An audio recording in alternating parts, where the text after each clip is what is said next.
The wheel was cracked. The horses were lame. He wanted to see what she would do. He wasn't ready for what she did. It was a grey October afternoon in the year 1817 when Roland Ainsworth, Duke of Kestwick, sent his very worst carriage, a sagging, mud-splattered relic with a cracked front wheel and 2 horses well past their prime, to collect Miss Cassandra Wilmot from her family's modest country house, and settled in to wait, with the particular cold curiosity that had governed this same small cruelty a dozen times before, to see precisely how she would arrive. Roland was 34, and he had, in the 8 years since his own engagement, had ended in a manner that still shaped every careful decision he made regarding marriage, developed a private and deliberately unkind test for every woman his family or his own considered acquaintance put forward as a potential bride. He sent, without explanation, the worst conveyance his stables possessed, and watched closely how each candidate arrived at Kestwick Hall, rattled and complaining, or composed and gracious, or, in one memorable instance, so thoroughly humiliated by the whole ordeal that she had refused to speak to him for the remainder of the evening. He had learned a great deal from the test over the years, though what he had learned, mostly, was how many women's good manners extended only as far as their comfort was never seriously tested. He had been engaged once before, at 26, to a woman named Julia Fenwick, in the years before he unexpectedly inherited the dukedom from a distant cousin's sudden death. A young man of modest means then, a second son with no particular prospects, and Julia had loved him, or told him so, with every appearance of genuine warmth through 2 years of a courtship conducted on considerably reduced circumstances than she now enjoyed. He remembered still, with a clarity 8 years had done nothing to dull, the particular evening he had first begun to doubt her. He had taken lodgings that winter in a modest set of rooms above a bookseller's shop, unable to afford anything grander on his own second son's allowance, and Julia had come to call with her mother, and had sat through a tea served on chipped china with every appearance of contented ease, laughing at his own rueful apology for the state of his fire, which smoked badly and warmed the small room only indifferently. "I care nothing for grand fires, Roland," she had told him that afternoon, her hand warm in his. "I would sit in a cold room with you happily for the whole of my life, so long as it was your hand I was holding while I froze." He had believed her entirely. He had thought, walking her back to her mother's carriage that evening, that he had found a woman rare enough to love a man for himself alone. She had broken the engagement within a fortnight of a wealthier suitor's sudden interest the following spring, and the coldness of that final conversation had revealed, in a handful of brutal sentences, precisely how much of her earlier warmth had been performance rather than substance. "You cannot truly have expected me to spend my whole life in cold rooms above a bookshop, Roland.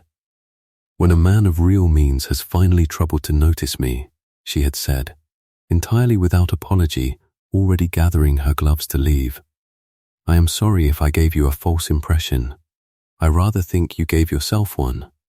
Roland had inherited the dukedom 18 months later, ironically wealthy beyond anything Julia had ever hoped to marry into, and had spent every year since testing every woman who came after, with the same deliberate cruelty he had once been tested by circumstance alone, needing to know, before he ever risked his heart again, whether a woman's warmth would survive genuine hardship or merely his own considerable fortune. He watched from the window of his own study as the broken-down carriage came rattling up the long drive to Kestwick Hall that October afternoon, and watched, with genuine astonishment, as a second, considerably finer carriage came up the same drive not 5 minutes behind it, its lacquer gleaming even in the grey afternoon light, its matched bays moving with the easy confidence of animals that had never once known neglect. Miss Cassandra Wilmot stepped down from her own carriage first, having sent the sagging relic he'd dispatched trundling along well, behind her own superior conveyance, the moment its cracked wheel and lame horses made plain, within the first mile of the journey, that it was unfit to carry a passenger at any reasonable pace at all. She arrived at Kestwick Hall composed, unhurried, and entirely unruffled, and greeted her hostess and the assembled company with a calm, easy smile that gave no indication whatsoever that anything about her journey had been remarkable in the smallest degree. She did not mention the broken carriage once, that entire evening. Roland, watching her closely across the drawing room, waited for some pointed remark, some carefully wounded observation calculated to make him feel the sting of his own rudeness, and received, instead, only easy, unbothered conversation about the autumn weather and a book she had lately enjoyed, as though the whole insult he had gone to considerable trouble to arrange had simply never happened. At all. You arrived rather later than the rest of my guests, Miss Wilmot, Roland said finally, unable to resist testing the silence any further when he found occasion over supper to address her directly. I trust the roads were not too troublesome. The roads were fine, Your Grace, Cassandra said, entirely pleasant. I confess the carriage sent for me proved rather less reliable than the roads themselves, but I had brought my own along regardless, as a precaution, and so the matter caused no real inconvenience at all. A precaution, Roland repeated, watching her closely for any sign of the pointed rebuke he had been braced for. You anticipated my carriage would fail before it ever arrived at your door. I anticipated, Your Grace, that a man testing me might send exactly the sort of carriage that would produce the reaction he was hoping to observe, Cassandra said, with a small, entirely unbothered smile, and set down her own fork with the calm precision of a woman who had decided, some time before that evening, precisely how much of the game she meant to acknowledge and precisely how much she meant to let pass entirely unremarked. I find it saves everyone a great deal of trouble, Your Grace, to simply come prepared for the test rather than be caught unawares by it. Roland Ainsworth sat back in his chair and felt for the first time in 8 years of conducting this particular unkind experiment the peculiar sensation of having been thoroughly, elegantly outmaneuvered by a woman who had seen through the whole scheme before her carriage ever left her own family's stables. Before the evening's other guests could finish their own considerably less remarkable courses, there began, between the Duke of Kestwick and the composed young woman who had simply refused to be tested, a private conversation neither of them fully finished that night. If a story of a cruel game finally, elegantly answered without a single word of complaint is the kind that keeps you listening, stay. What Roland Ainsworth spent the rest of that evening trying to understand changed the whole shape of the weeks that followed. How did you know? Roland asked, low, once the general conversation had moved past them, that the carriage was a test at all, rather than simple accident. I did not know for certain, Your Grace, until this very evening, Cassandra admitted. But I have a cousin who married into a family with a similar reputation for testing prospective connections in small unkind ways, and she warned me, before I ever accepted your family's invitation, that a duke who has been disappointed once generally finds some private, deniable method of protecting himself from a second disappointment. I did not know precisely what form your particular caution would take. I only knew it was wiser to arrive prepared for something, whatever it turned out to be, than to arrive assuming the best of a stranger's intentions. You have a remarkably clear-eyed view of my own defenses. For a woman who has known me perhaps 3 hours, I have a remarkably clear-eyed view of most people's defenses, Your Grace, Cassandra said. It is, I find, a considerably more useful skill for a woman in my circumstances than pretty conversation, though I am told I manage that adequately as well. Roland found himself, over the following weeks, calling at the Wilmot house with a frequency that drew a certain raised eyebrow attention from his own household, his valet remarking more than once, with the particular dry familiarity of a servant 30 years in service, that His Grace had not visited any household with such regularity since the unhappy business with Miss Fenwick. and that the household staff had accordingly begun taking wagers on the outcome, a fact Roland found himself more amused than offended by.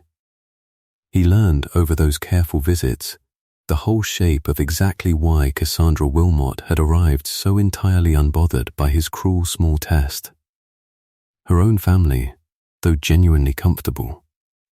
Her father held considerable property in Gloucestershire and wanted for nothing material, had made a deliberate practice across 2 generations of raising their children to distrust ease and to value practical self-sufficiency above any display of wealth.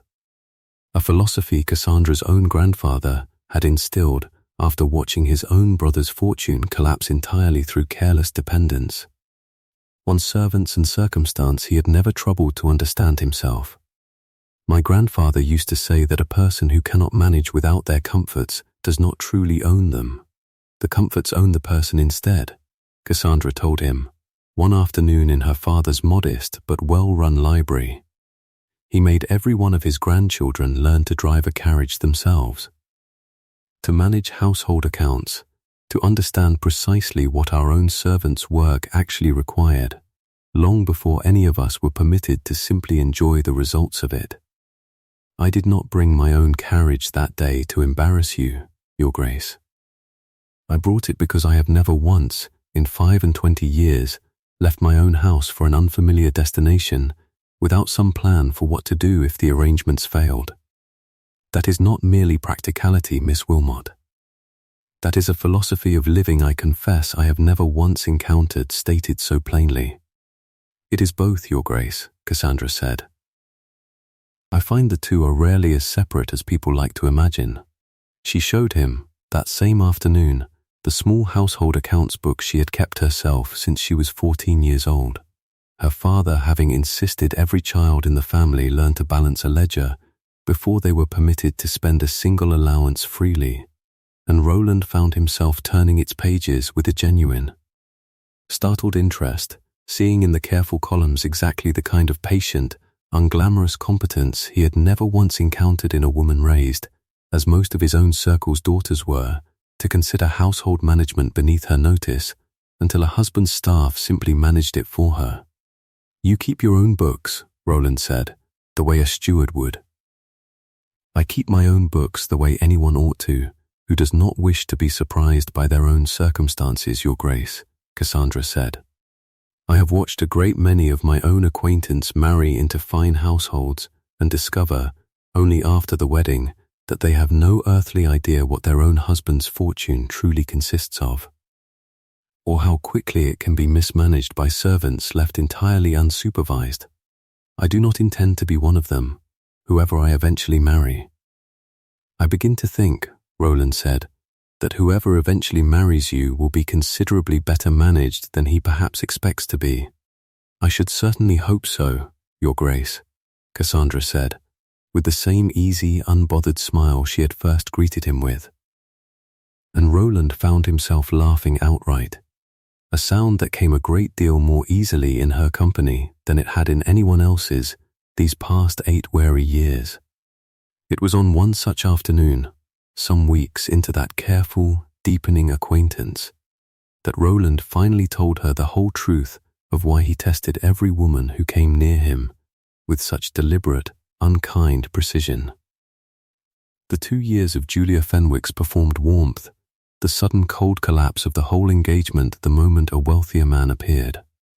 The 8 years since spent unable to trust his own judgment of a woman's true character without first breaking something to see how she responded to the breaking.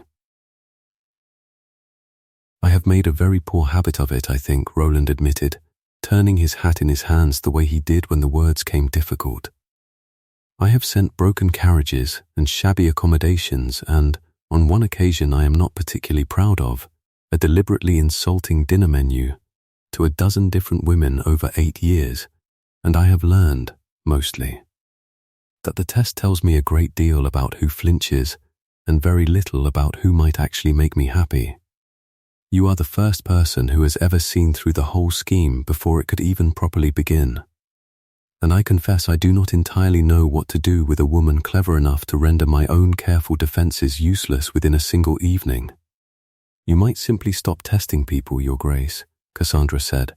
Gently, I understand why you began. I do not think you need to continue, now that you have found someone who was never going to fail the test in the first place, however you dressed it up. There came an afternoon, not long after that confession, when the careful distance between them nearly gave way entirely. They had been walking the Wilmot Garden's last autumn roses, and Roland, watching Cassandra's easy, unhurried grace among the fading blooms, found himself close enough to her that neither of them moved to widen the space between them, the whole quiet garden holding its breath around the narrow distance that remained. I find myself wanting to close what remains between us, Miss Wilmot. Roland said low, and I find myself, for the first time in 8 years, entirely unafraid of what closing it might cost me. Then close it, Your Grace, Cassandra said, though I would remind you that I am not testing you in return. I do not require a grand gesture to prove your sincerity. I have watched you these past weeks, and I have already decided, quite without any test of my own, exactly what kind of man you are. It would have taken nothing at all, in that suspended moment, for Roland to close the last of the distance entirely, but a footman's approach up the garden path, come to announce an unexpected caller, broke the moment before either of them could complete it, and both of them stepped back, breathless and faintly laughing at the interruption's timing. The warmth of the near miss carrying them through the remainder of that particular afternoon. It was into this careful, deepening courtship that Lord Chesney inserted himself, and the whole tenor of the season changed with him. Lord Chesney's own daughter, Miss Arabella Chesney, had been the candidate Roland's guardian and closest advisor. An elderly uncle, who managed a portion of the Kestwick interests, had long favoured for the match, a wealthy, well-connected young woman whose family's fortune would settle nicely alongside the Kestwick estate's own holdings, and whose father had spent 3 careful years cultivating exactly the kind of quiet, patient positioning that generally preceded a successful match, seats arranged at the same dinners, mutual acquaintances gently encouraged to praise Arabella's accomplishments within the Duke's hearing, invitations extended to every gathering where the 2 young people might be thrown naturally together. Lord Chesney had watched, with mounting alarm, the growing talk of the Duke's attentions to a comparatively modest Gloucestershire family threaten the whole of that patient investment, and he was not a man inclined to watch 3 years of careful work collapse without at least attempting some correction.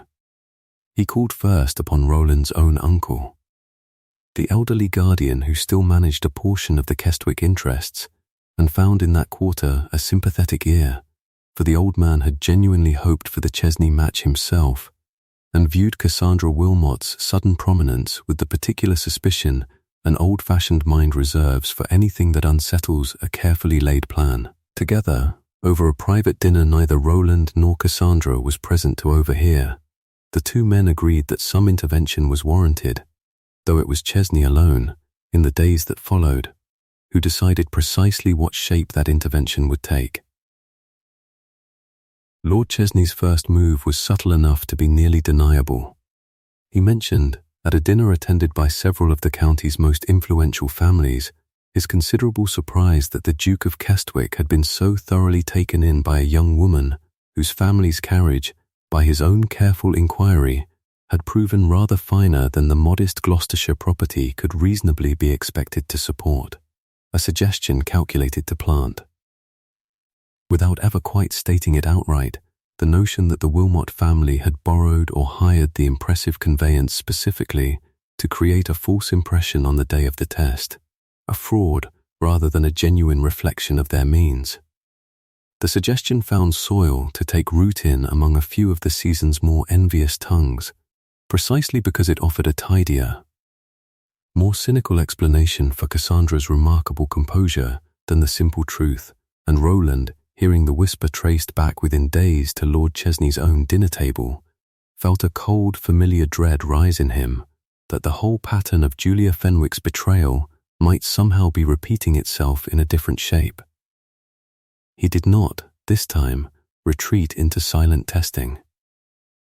He rode directly to the Wilmot house and laid the whole rumour before Cassandra plainly, watching her reaction with a closeness that told her, before he even finished speaking, exactly how much the accusation had cost him to hear repeated.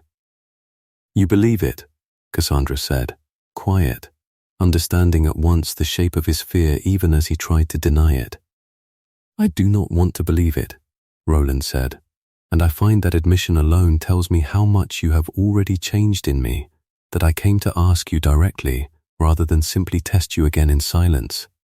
Then, let me answer you directly, as you have finally learnt to ask," Cassandra said, and drew from her father's own strongbox, retrieved within the quarter hour, the original bill of sale for the carriage in question, purchased outright by her grandfather a decade before, and passed down through the family's own careful accounting, alongside 3 years of stable receipts showing the animal's consistent care under her own family's ownership.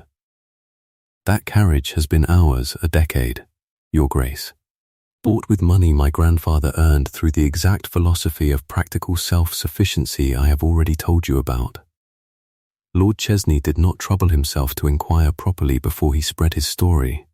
He merely needed a story convenient enough to serve his own daughter's prospects, and found one that fit his purpose, without ever once checking whether it fit the truth.